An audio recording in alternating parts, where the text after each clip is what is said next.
이 시간 함께 하나님 말씀 살펴보도록 하겠습니다. 오늘 하나님께서 우리에게 주신 말씀은 이사야서 11장 1절부터 16절까지의 말씀입니다. 이사야서 11장 1절부터 16절까지의 말씀 읽도록 하겠습니다. 이새의 줄기에서 한 싹이 나며 그 뿌리에서 한 가지가 자라서 열매를 맺는다. 주님의 영이 그에게서 내려오신다.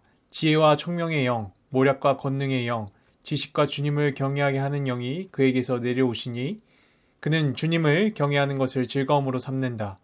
그는 눈에 보이는 대로만 재판하지 않으며 귀에 들리는 대로만 판결하지 않는다. 가난한 사람들을 공의로 재판하고 세상에서 억눌린 사람들을 바르게 논지한다. 그가 하는 말은 몽둥이가 되어 잔인한 자를 치고 그가 내리는 선고는 사악한 자를 사형에 처한다. 그는 정의로 허리를 동여매고 성실로 그의 몸에 띠를 삼는다. 그때에는 이리가 어린 양과 함께 살며 표범이 새끼 염소와 함께 누우며 송아지와 새끼 사자와 살찐 짐승이 함께 풀을 뜯고 어린아이가 그것들을 이끌고 다닌다. 암소와 곰이 서로 버시되며 그것들의 새끼가 함께 눕고 사자가 소처럼 풀을 먹는다. 젖먹는 아이가 독사의 구멍 곁에서 장난하고 젖된 아이가 살무사의 굴에 손을 넣는다.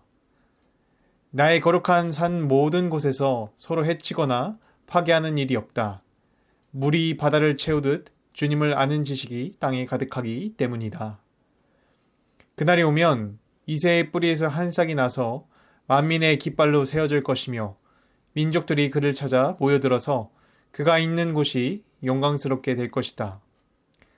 그날이 오면 주님께서 다시 손을 펴시어서 그의 남은 백성들 곧 아시리아와 하이집트와 상이집트와 에티오피아와 엘람과 바빌로니아와 하맛과 바다 섬들에서 남은 사람들을 자기의 소유로 삼으실 것이다.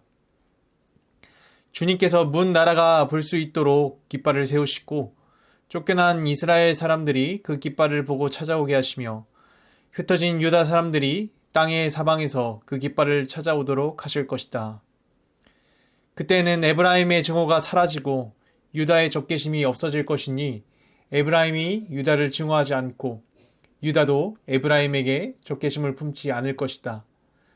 그들이 서쪽으로는 블레셋을 공격하고 함께 동쪽 백성을 약탈하며 에돔과 모압을 장악할 것이다.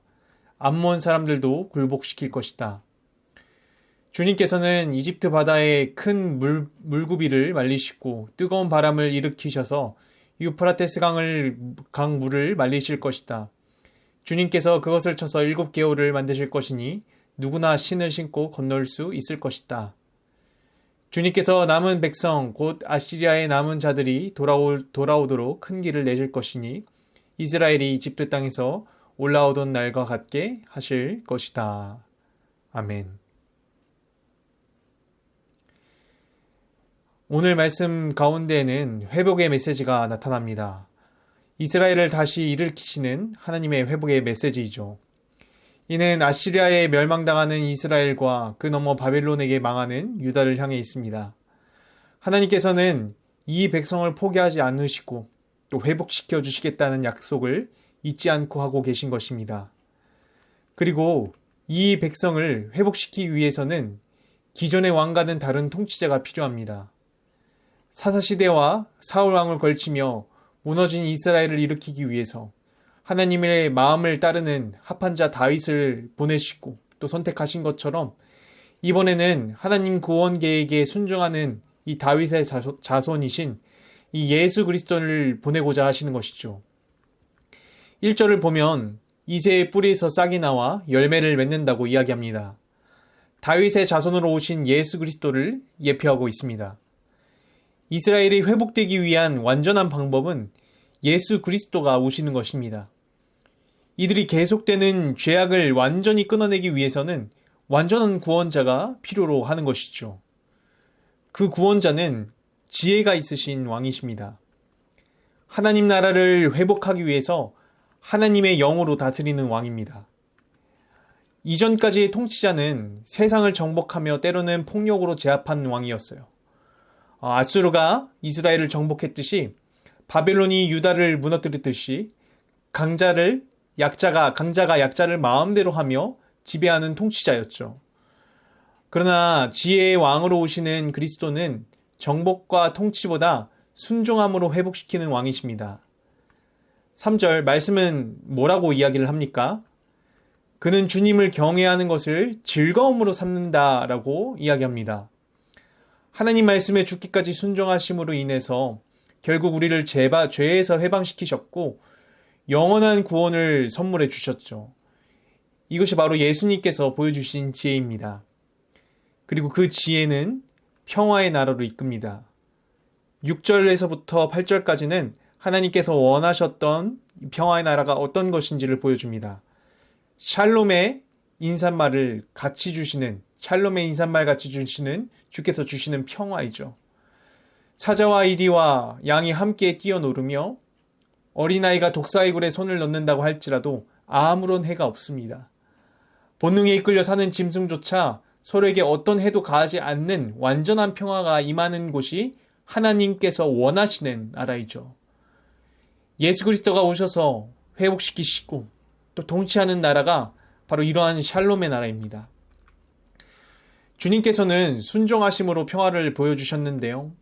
죄인과 병자들을 먼저 찾아가시고 제자들의 발을 종의 자세로 씻기셨습니다. 그리고 십자가에 달려 돌아가실 때를 보면 증오에 차서 죽이라고 소리치는 그 사람들의 요구를 받아들이시면서 십자가의 길로 걸어가셨습니다. 9절 그 나라는 그리스도를 닮아 서로 해치거나 파괴하는 일이 없는 나라라고 그렇게 합니다. 이후 말씀 가운데에는 그 이유가 나타나는데요. 하나님을 아는 지식이 이 땅에 가득하기 때문이죠. 하나님을 아는 지식은 하나님의 뜻이 무엇인지를 아는 것입니다. 이는 하나님을 사랑하고 내 이웃을 내 몸과 같이 사랑하는 것입니다. 하나님께서는 율법으로 가난한 자와 과부 또 나그네를 멸시하지 말고 돌보며 챙기라고 정해두셨습니다. 이스라엘에 속한 백성 모두가 이 샬롬을 누릴 수 있도록 정해두신 것이죠. 그러나 이들은 이 율법을 제대로 지키지 않았습니다. 세상의 통치 방식과 마찬가지로 약자를 멸시하고 강한 자에게 유리하도록 그렇게 다스렸습니다. 반면 그리스도가 통치하는 나라는 그분께서 먼저 가난한 자와 죄인의 친구가 되어주셨기 때문에 그 백성인 우리 역시도 따라야 합니다. 하나님을 경외하며 또 맡겨진 삶 가운데의 겸손과 순종의 마음을 가지면서 서로를 섬겨야 합니다. 미움과 다툼의 마음을 버리고 낮은 자로부터 섬기고 또 돌보는 마음을 가질 때에 통치자이신 그리스도를 닮게 됩니다. 이 모습이야말로 하나님께서 바라시는 회복된 이스라엘의 모습, 바로 성도의 모습인 것이죠.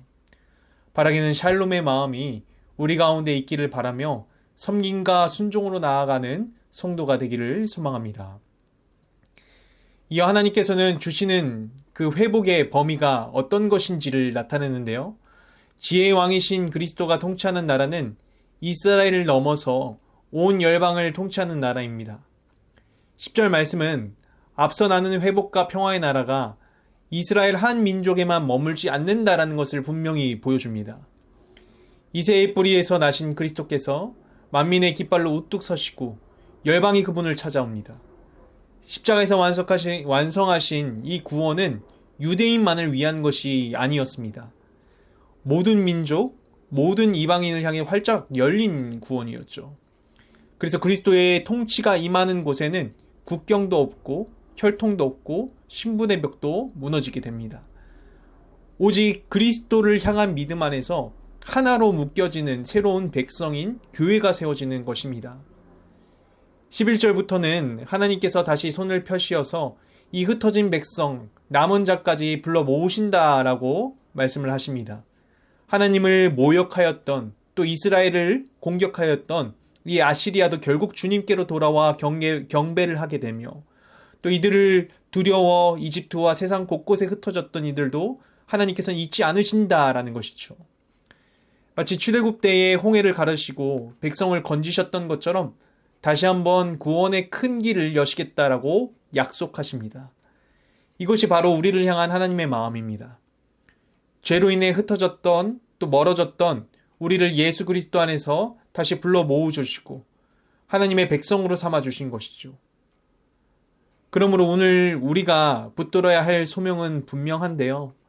지혜의 왕으로 오신 그리스도께서 지금도 우리를 다스리시고 흩어진 우리를 모으시며 완전한 샬롬의 나라로 인도하신다라는 것을 소망하는 것입니다. 우리의 삶에 여전히 다툼과 또 미움, 상처가 있고 회복되지 않는 자리가 남아있을지라도 낙심할 필요는 없습니다. 반드시 이루시는 하나님, 남은 자 하나까지도 놓지 않으시는 예수 그리스도께서 우리의 왕이 되십니다. 바라기는 이 회복의 왕을 신뢰하며 살아가는 우리 모두가 되기를 소망합니다. 주님의 다스림 안에 겸손과 순종으로 나아가며 우리 가운데 임한 샬롬을 나의 이웃에게 흘려보내는 복된 성도 여러분들이 되시길 주님의 이름으로 축원드립니다. 아멘. 함께 기도하도록 하겠습니다. 우리를 사랑과 평화로 다스리시는 하나님께 감사를 드립니다. 영과 삶이 무너졌던 이스라엘을 그리스도를 보내주셔서 또 회복을 시켜주셨던 것처럼 죄와 죽음으로부터 무너진 우리를 구원해 주신 이 예수 그리스도의 사랑을 감사하게 하여 주시옵소서. 샬롬의 나라가 우리 가운데 임하길 소망합니다. 죽기까지 순종하신 그리스도를 닮아 서로 사랑하게 하시고 미움과 다툼의 마음으로 서로를 바라보기보다는 서로 낮아지고 섬기는 겸손한 마음을 허락해 주시옵소서. 그래서 이리와 양이 뛰어노는 것처럼 서로가 사랑으로 품는 삶과 세상이 되게 하여 주시옵소서. 우리 교회 가운데 일어난 수의 피해를 놓고 기도합니다. 어려운 가운데 하나님을 더 붙잡게 하시고 피해 가운데 서로를 더욱 챙기며 하나가 되게 하여 주시옵소서. 있는 문제 가운데 모든 부분이 속히 복구가 되어 하나님께 나아가 더욱 뜨겁게 찬양하며 예배하길 원합니다. 주께서 일하시어서 속히 진정되게 하여 주시옵소서. 오늘도 하나님께 나아가 간구할 때에 우리의 마음을 긍휼히 여기시고 들으며 응답하실 주님을 기대합니다. 이 모든 기도를 살아계신 예수 그리스도의 이름으로 기도드립니다. 아멘.